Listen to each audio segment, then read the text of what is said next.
Hey everybody, it's Jason Blaha here, and the topic that's been coming up lately, at least as far as the evidence-based, and I like to use that term in quotations, you guys didn't see me do it there, but just to picture me saying quotations, evidence-based training world, because anything that's had a study done on it can now be considered evidence-based, even if it's the worst study ever conducted. But there's emerging data showing that for hypertrophy purposes, there doesn't seem to be any real benefit to training a muscle group beyond about 2 days a week for non-novice lifters.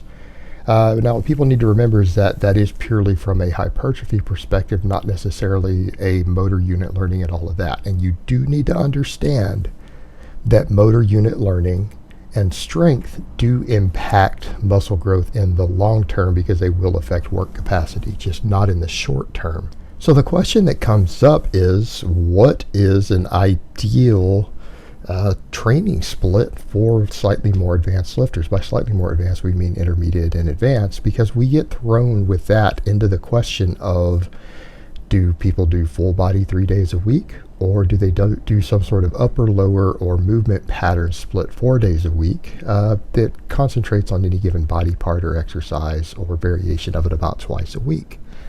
And, there's a couple different ways to look at this. And historically, we know that a lot of athletes, bodybuilders, strongmen, power lifters, Olympic lifters, way back in the day, got away with full body type routines 3 days a week.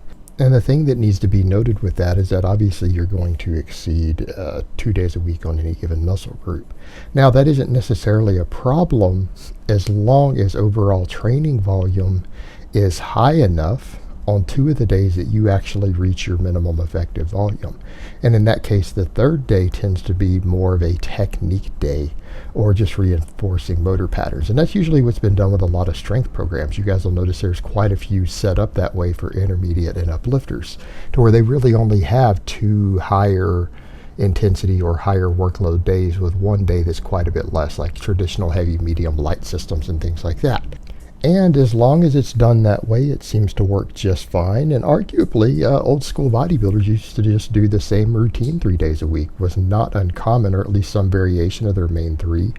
They might rotate between something like a front squat and a back squat, a behind the neck press or a front press, things like that from day to day, like in AB type workouts. But generally, they did the same workout. They tended to do relatively high volume. All of that 3 days a week, and they got away with it. Now, we could argue that for the more advanced lifter, that might not be ideal, only because there's at least no provable benefit to training a muscle group more than twice a week. So what we have to do based upon this newer data, we can't accept the findings of the Norwegian study, which I touted a few years ago and looked at, but the problem is that it didn't really get peer reviewed. And because it wasn't peer reviewed, we have to go with the newer, more peer reviewed research, if we want to be accurate. And I think it's fair to say that the newer stuff probably is more accurate, barring some sort of Bulgarian style training for strength. But the thing is, what we have to look at with them is that a lot of those guys, their lives revolved around training, and their volumes tended to be very, very high. And you can get away with that sort of system just fine if you only train 3 days a week and you really and truly dedicate those other days to recovery, eating, and everything else. And again, it will work fine as long as caloric intake and sleep and everything are sufficient, because that extra day might not be doing much in the way of growth, but it's reinforcing motor patterns at least. And again, as long as the volume is really, really high on those other days, you're fine. But people need to keep in mind that those traditional full body routines guys were doing all through the 50s and 60s. These guys were coming in and training for 2 hours on those full body routines, and they weren't coming in doing a bunch of curls and laterals. They were doing sometimes 5 or 6 big heavy barbell movements, and I'm talking squats, deadlifts, overhead presses, standing presses, bench presses, rows, chin-ups, dips. And then they would throw in a couple of isolation movements, some curls or whatever. So they were in doing big barbell movements for a lot of total volume. And that's what you have to do if you're going to train that way. If you're not going to split it up, you really do need a sufficient volume. And I'm not talking about the noob lifter. I'm talking about the more advanced lifter. The noob can get away with coming in and doing 3 exercises with progressive linear progression 3 days a week and going home. All right, they can get away with that and they'll grow just fine.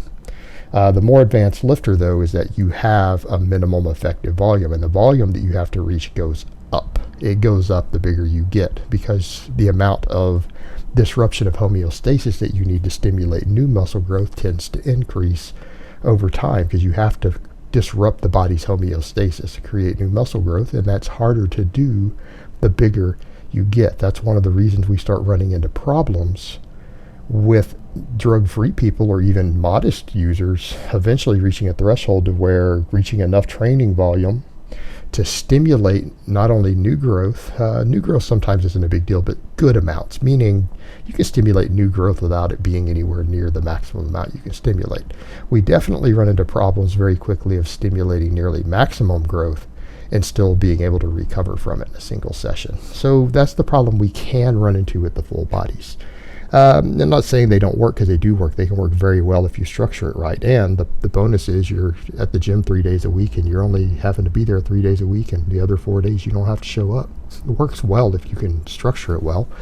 But what we see that has emerged in later years, and this has worked more and more in professional sports, the way a lot of football players train, a lot of powerlifters train, a lot of strength athletes train, is going more of towards either a movement pattern or upper-lower type split. Now, if you guys recall, my intermediate off-season program is written this way, and I currently do such an endeavor because I have 2 days dedicated to the squat each week. One of them I deadlift on it, and then I have 2 days dedicated to overhead pressing along with some other upper body accessory work. And I do things like power cleans on different days.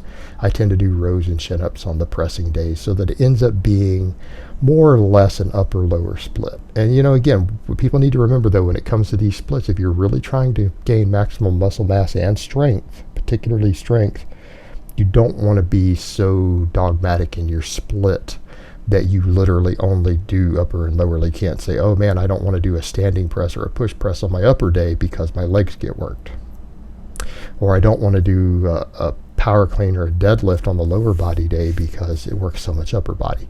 You don't want to get stuck into that sort of dogma. What people need to understand is that if you think of these splits as more of movement pattern rather than upper lower body part, you're probably going to get a lot more out of them. And this sort of rotation tends to work a little bit better, and the reason for it is that there is a stronger emphasis on certain halves or sections of the body, meaning days where you're squatting can be a lower body emphasis day, and you can have 2 of those each week, and it doesn't matter if you do some leg work on the other days, and it doesn't matter if on the squat days you get a little bit of upper body work in, because it's not really that significant in the grand scheme of things, and it still allows better overall development, strength, everything else. Just know that you're stimulating the real growth in those body parts 2 days a week. The upside of it is that it allows you to split your training into 4 days a week. And when you're able to come in and do a bunch of squats and deadlifts on one day with a significant enough volume, you know that you're able to get enough volume in to probably grow from that, because you're not having to worry about all your pressing and other stuff on those days. It's easier to reach the sufficient amount of volume and be out of the gym in less than 2 hours. It's much, much easier. Or, depending on what sort of rep and set scheme you're using.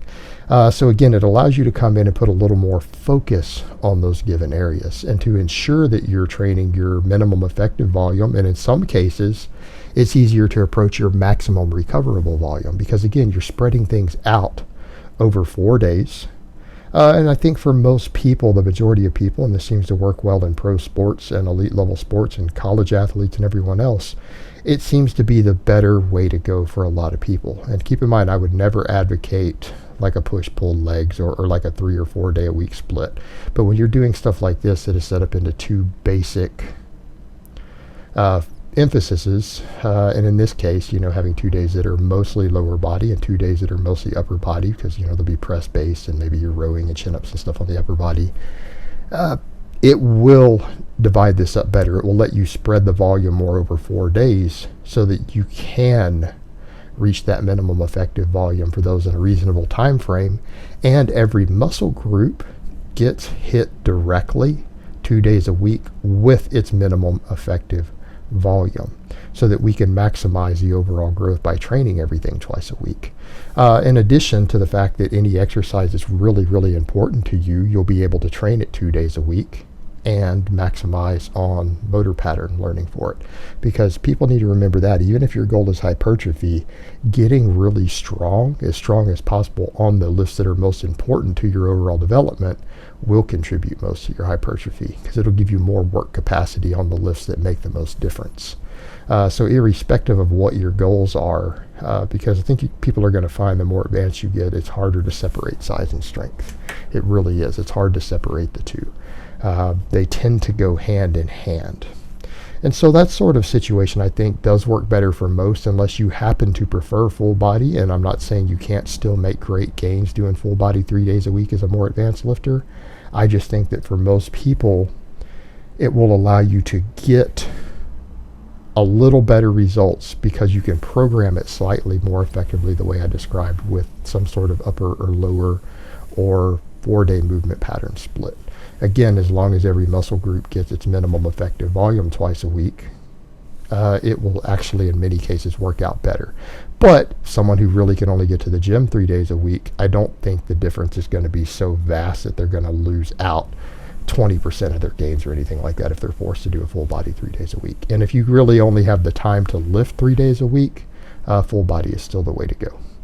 All right, guys, but that's really all I have to say on that today. I hope it's been informative, and I will talk to you guys next time.